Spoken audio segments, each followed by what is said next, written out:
ខ្លួនខលខូចតែស្រឡាញ់រកក្រមុំល្អបរិសុទ្ធនិងល្អគ្រប់ដបកូនកំឡោះរុកនេះកំពុងរងការរិះគន់ខ្លាំងពីមហាជន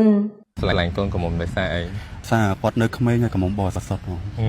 ប៉ុន្តែសម័យនេះនៅគិតចឹងទៀតដោយសារពីមុនខ្ញុំខូចខ្លាំងពេកចឹងទៅខ្ញុំត្រូវការរកប្រពន្ធដែលល្អគ្រប់ដបចឹងវីដេអូខ្លីមួយរបស់កូនកំឡោះនិងកូនក្រមុំមួយគូដែលបានបង្ហោះនៅលើបណ្ដាញសង្គម TikTok កំពុងធ្វើឲ្យមហាជនរិះគន់ខ្លាំងទៅលើកូនកំឡោះក្រោយគាត់និយាយថា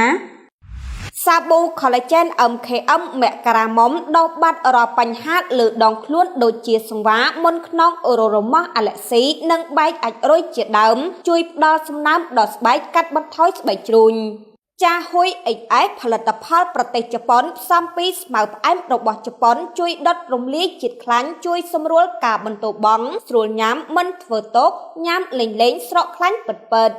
កូនកលាសុំសួរតិចស្រឡាញ់កូនកំមុំដោយសារអីសារគាត់នៅក្មេងហើយកំមុំបរិសុទ្ធហ្នឹងប៉ុន្តែសម័យនេះនៅគិតចឹងទៀតដោយសារពីមុនខ្ញុំខូចខ្លាំងពេកចឹងទៅខ្ញុំត្រូវការរកប្រពន្ធដែលល្អគ្រប់ដបចឹងហើយខ្លួនឯងធ្លាប់ខូចដែរតើរកប្រពន្ធល្អគ្រប់ដបប៉ុណ្ណឹងណាអើយ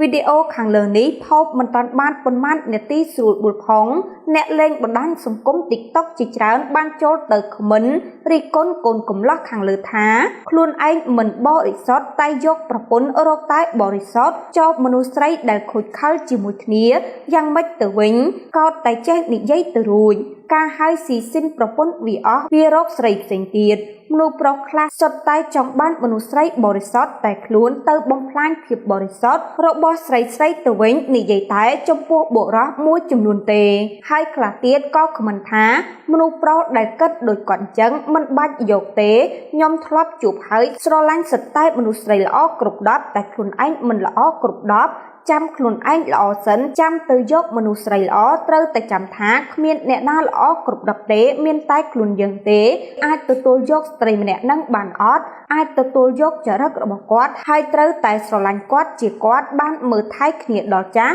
តែបើយកល្អគ្រប់ដប់ចោះបើបានរស់នៅជាមួយគ្នាគាត់ធ្វើល្អមិនគ្រប់ដប់មិនចាប់បាត់ទៅហើយ